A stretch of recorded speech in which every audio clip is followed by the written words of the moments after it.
Okay.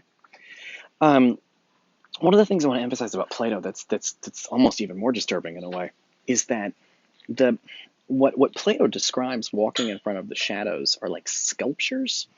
um, you can see in the video they carry like vases and stuff. So like what's really interesting is that like somebody has a statue of a horse and they put the horse in front of the fire, and then the people in the cave, they're not even seeing a shadow of a horse. They're seeing like the shadow of a sculpture of a horse or the shadow of a horse puppet or something. So you can see how far away they are from reality. Right? I mean, it would be more helpful if it was a shadow of an actual living creature, but what they're seeing is like the shadow of a human representation of a thing that's up in the real world. Like they're so far away from getting it. Um, so anyway, I think that's a crucial thing. I think is how far they're not just one level removed. They're like really far away from like really understanding the nature of reality. So okay, I think I've been over some stuff, and you're seeing this now. So now I think it's time to get to sort of the point that really has to do with our course. Um, and the thing that has to do with our course more than anything, and this is really one of the big philosophy points, is Plato. The story of the allegory of the cave comes from a large book that Plato wrote called The Republic. It's called The Republic because it's supposed to be a book about the proper government. It's a book that's supposed to teach people. It's the kind of thing a prince should read when thinking about how to run a country. It's about good government and how to sort of how are you going to create a good society. Um, Now, Plato does something in this book that is going to shock and surprise and disturb you, and you're going to think it's crazy. And then when you think about it, you're going to see that for Plato, of course he's doing that. Of course he's doing that. It makes perfect sense. Um, when Plato wants to build the perfect society, one of the first things he says is no art. He wants to kick out all of the poets, all of the painters. He doesn't want poets. He doesn't want painters. He doesn't want musicians. Actually, he likes musicians a little bit, but that's tricky. We'll talk about why in a second. But he doesn't like painters and he doesn't like poets. He's against them. And he thinks if you're going to live in utopia, if you're going to have a good society, you've got to get rid of these people because they are worthless. Well, why? Well, because let's talk about what Plato thinks art is. For Plato, art, and by the way, this is an idea that a lot of people still have today. It's actually one of the main ideas about art that normal everyday people have, which is that art is a copy of reality, right? If you want to make a painting of someone, you get them to sit in front of you, and then you get your brush and stuff out, and you do a whole painting of them. And what you are doing is they're sitting in front of you, and you are trying to copy them onto a canvas to make a painting. A photograph is a copy. I look like something, and then you take a picture of me. Actually, I look like this, but you're watching me on video because the video is copying me, right? When you're watching this, I'm not doing it. I made a recording of myself. That's a bad example because it's not really art, but the point is that if you take a photograph of somebody or you draw a painting of them, it's supposed to represent them, right? You've copied them. Now, you probably don't think about poetry like that, but you should. When students think of poetry, they're often thinking of like love poetry, where people say how much they love each other in poems. But Plato would not primarily have thought of poetry as being love poetry.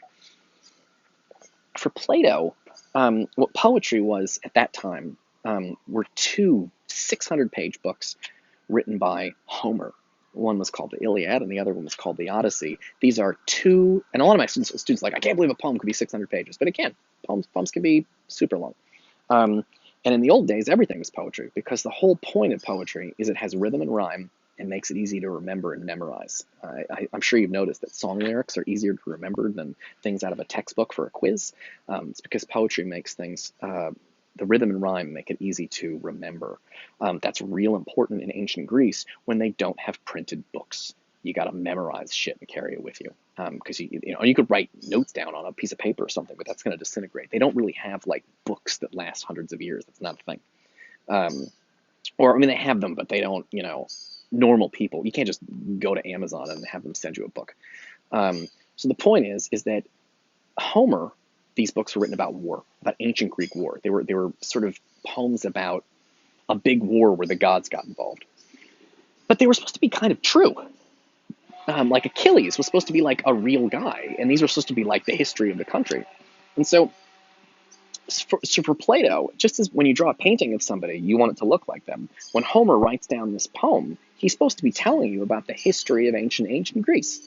And so again, just like the drawing of your friend is a copy of your friend, a copy of reality, Plato also thought that Homer's poetry was supposed to be a copy. It's supposed to represent in words the battles that founded the country, and the famous war, the Peloponnesian War, with Achilles and Hector and Paris and Helen of Troy and that kind of thing. So it's supposed to represent something real. Um, are you starting to get a hint as to why Plato wanted to kick out all the artists? Um, because for Plato, and this is a weird thing, we don't think about it like this. Oh, but Plato's idea that art is supposed to be a copy of reality, we still have that today, right? If you do a drawing, people will say, does it really look like that person? And if it does look like them, they think it's good. And if it doesn't look like them, they think it's bad. There's more things art can do than that. But for most people, that's like a big one. Is it realistic? Does it make sense? You see a time travel movie and people go, that doesn't make sense. That's not realistic. You couldn't travel back in time. And if you travel back in time, it wouldn't look like that. They're doing what Plato's doing, right? Which is they're judging art based on is it realistic or not. Plato has a bigger issue here. And I imagine you can guess what it is if you think back to the whole point of the allegory of the cave. The problem Plato has with art is that for Plato, the entire world that we live in every day, he tells a story about people in a cave who live in looking at shadows and illusions, and that the real world, you have to exit the cave and see real reality. So for Plato, our world, the world that we live in, this whole thing out here, this is the cave. And reality is this higher heavenly world of truth and justice and goodness and beauty. And the world that we live in is a bad copy of that, right? That they have pure justice up there, and we have the shitty New York court systems down here. That they have true beauty up there, and we just have like hot celebrities down here, right? Up there they have eternity, and down here we have time, which destroys everything. In Christianity, this becomes in heaven. They have angels, and down here we have people. And anyway, the point is that for Plato, the world that we live in is a bad copy of a higher heavenly world. So he doesn't like art. Why? Because art is a copy of a copy. Oh boy. He doesn't like painting, and he doesn't like poetry, because for him, painting and poetry are a copy of the world that we live in, and the world that we live in is a copy of the higher heavenly world of truth and beauty and justice and goodness, and when it gets to Christianity, God. So for Plato, it's like the whole point of the allegory of the cave story is you're supposed to go from the cave to reality, go up. But for Plato, if you're interested in art, you're going down. You've gone down a level, right? You're going into it's like you want the copy. You're supposed to realize this world is an illusion. Use philosophy to pay attention to higher heavenly things. But if you're paying attention to art, it's not even a thing of this world. It's a copy of this world, like the shadows in the cave thrown by the fire. So that's Plato's sort of main point here, is that he's against it. His whole philosophy is based on the concept that Earth is a bad copy of a higher heavenly world of truth and goodness and beauty and justice. And that art is a copy of that copy. And therefore, art is taking you farther away from the things that really matter, which is philosophy shit like truth and goodness and beauty and ethics and all of these like larger things. So for Plato, art is a bad copy, and it's a dangerous distraction.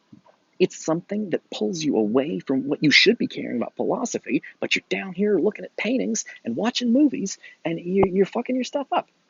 And here's a disturbing one. Remember the cave that Plato hated, the bad place, the cave where everyone is forced to face the same direction, and they look at illusions on the wall that are projected from a light source above and behind them, and they just see the shadows of things that aren't there? Doesn't that sort of seem like a movie theater?